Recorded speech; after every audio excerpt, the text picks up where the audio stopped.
Kindly subscribe to our YouTube channel, see how to. Click on the subscribe button below and also click on the bell beside this. This will notify you once we drop a new video. Thank you.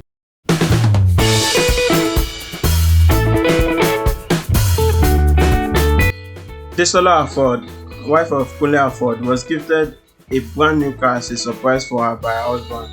Kunle Afod and his wife are blessed with 4 boys. With excitement and appreciation, Kunle Afod's wife took to her Instagram and she showers prayer for her husband and expressed her love for him with romantic words. According to her on her Instagram page, she said,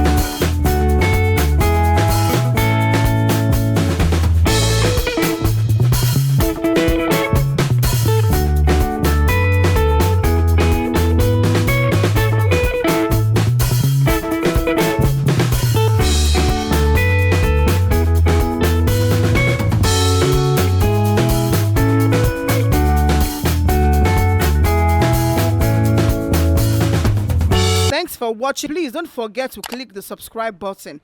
Kindly comment and share. Thanks.